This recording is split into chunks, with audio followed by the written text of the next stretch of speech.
Welcome everybody to Lunatic Commentaries or whatever. This is just the beginning of my endless quest to become the greatest Dragon Ball nerd on the internet. Today, I'll be taking a stab at Scorpion, another Dragon Ball guy like Geekdom and so on and so forth. This video was released back in 2015 and was his first big hit. So wait, why am I doing a video so old? Well, this video is a rant on Dragon Ball GT, the second sequel to Dragon Ball, and the one that's been disowned by Dragon Ball Super. It gets a lot of hate from fans, and they have good reasons to hate it. However, this video gives, like, the worst points in why it's bad. With that out of the way, let's check it out.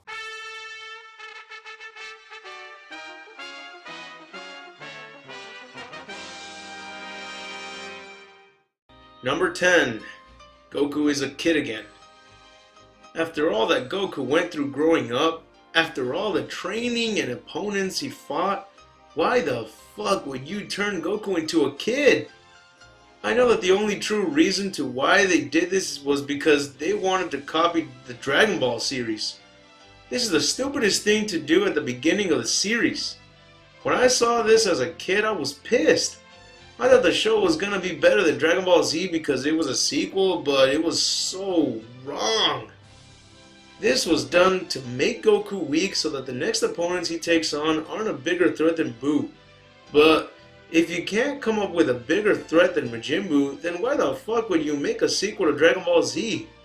I hate this. Goku became a true badass as an adult, and now we gotta see him act like a 4-year-old all over again. Okay. First off, when Goku was turned back into a child, he retained all of his earlier memories and abilities, which makes him smarter than he was at the beginning of Dragon Ball. Second off, he's actually around the same strength as he was before. The only difference is his inability to control Super Saiyan 3. And then again, it uses so much energy when he's alive, so it's barely usable anymore. Number 9. Character changes. I couldn't believe what they did to every single character of the series. They fucked up everybody. Goku, as we saw, is now a fucking kid. Gohan looks nothing like he did in Dragon Ball Z. Goten looks nothing like he did as well. I don't see that being a problem. I mean, how many times has that happened so suddenly in the Dragon Ball franchise? Between the two Piccolo arcs, Goku barely aged 3 years and went from being smaller than a 7-year-old to being tall as an 18-year-old. Between the 7-year time skip, Gohan had his hair elevated, and literally the only change in GT is the fact that he doesn't have the small bang falling out of his hair. Goten... Well, it's been 5 years since the ending to Z, and in the ending he had longer hair, so I can't blame you. But still, considering how characters seem to change drastically between certain arcs, it shouldn't really be a big deal. Trench coat with shorts on and boots? Not to mention a cowboy scarf? Why the fuck would he wear that? Shouldn't that be the last thing he would want to wear, since Android 17 is probably the last person he would ever want to look like? Blah blah blah blah blah pride, blah blah prince of all blah blah blah Super Saiyan. If you really look at the details, you'll notice that none of the characters look anything close to what they should have looked like. Bring out the animation.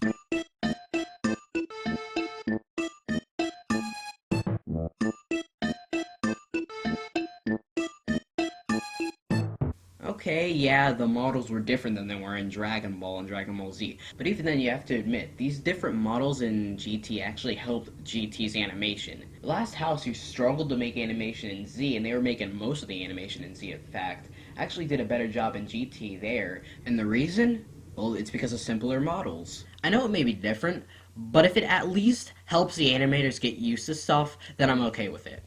Number 7. The music. The music in Dragon Ball and Dragon Ball Z were amazing.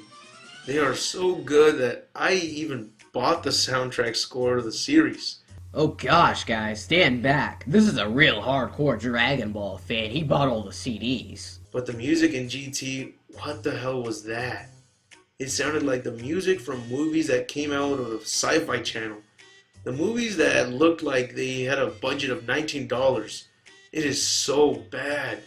I don't know why there are still fans of the GT series when the fight scenes don't have a good background song to back it up. The music in Dragon Ball and Dragon Ball Z fit perfectly on every scene to fit the tone of the situation. I mean, they fit so well that there are some parts of the show where my ass would even cry. I shit you not. But the music in GT... I guess you could say it does fit in well with its stupid, retarded scenes and disappointment.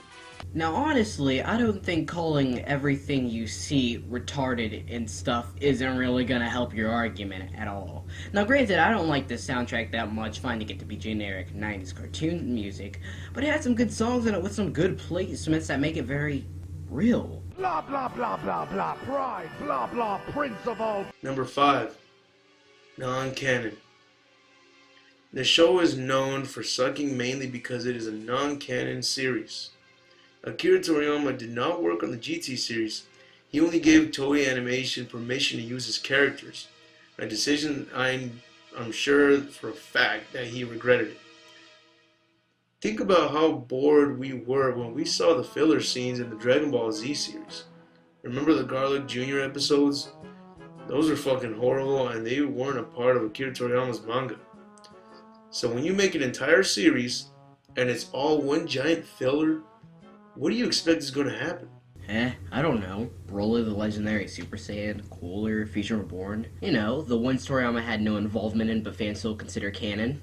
Like, could you have thought that line through?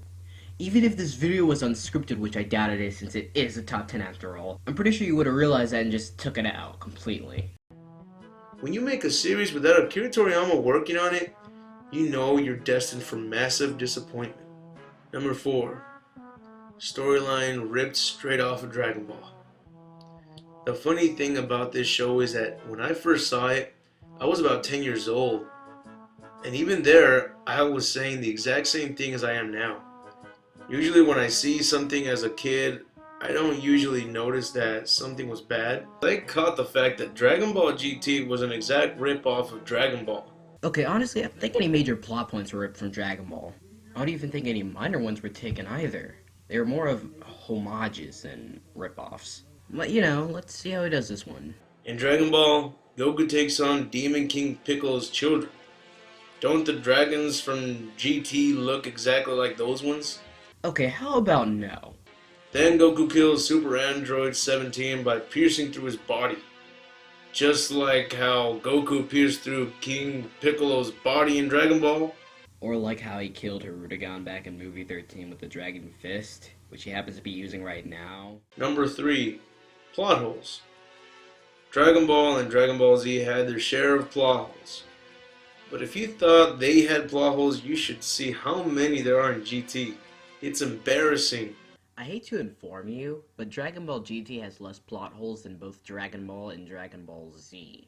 GT only has a lot of minor plot inconsistencies that mess with Z's power scaling, which was already pretty bad on its own. By saying that there's been another 7 Dragon Balls that aren't meant to be taken, then why the fuck have them around? In fact, how can they exist if there is no one that brought them there? Excuse me, I'm getting a call from a guy named Piccolo. I think he says you need to rewatch the series. Then, later in the series, they say that the Dragon Balls are breaking and unleashing evil dragons based on each ball because they have been used far too many times.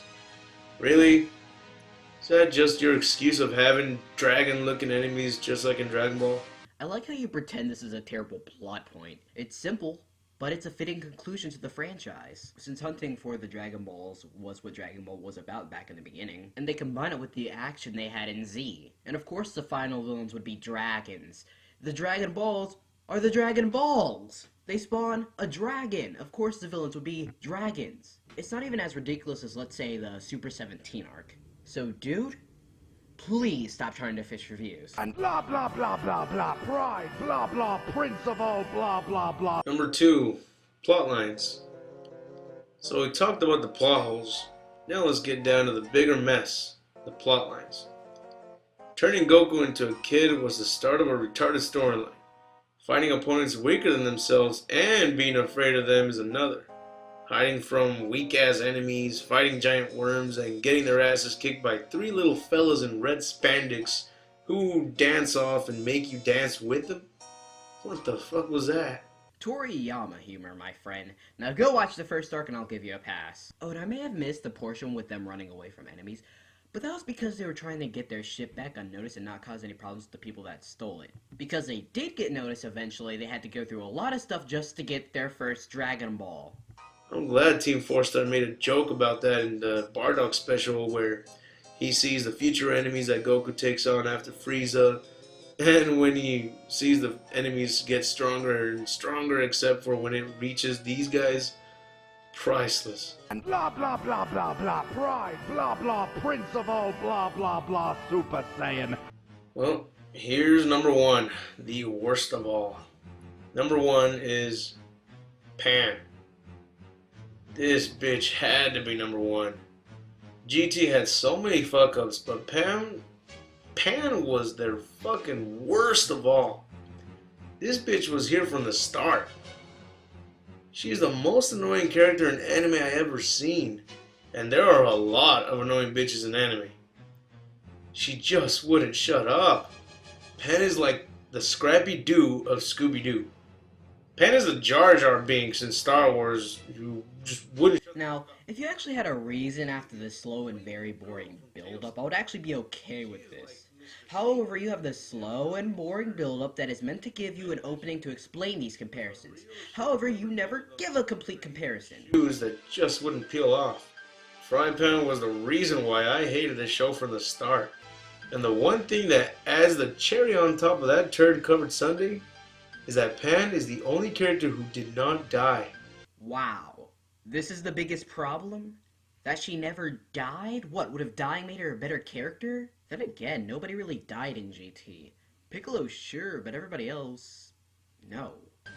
GT released one movie, only one movie, and at the beginning of it, they say that it's been so many years that have passed, and everybody we know has died. Except Pan. She became old granny and was teaching another little Goku to fight. Then in the movie, that little Goku has to find the Dragon Ball and help Pan because she's sick or something. And, you know, I guess we were finally saying, yeah, she's gonna bite the dust. But she didn't. Remember that at the end of Star Wars Episode 6, the latest version, they have a parade and you could hear Jar Jar Binks in the background still alive? That was Pan for us anime fans. And blah blah blah blah blah pride, blah blah prince of all blah blah blah Super Saiyan.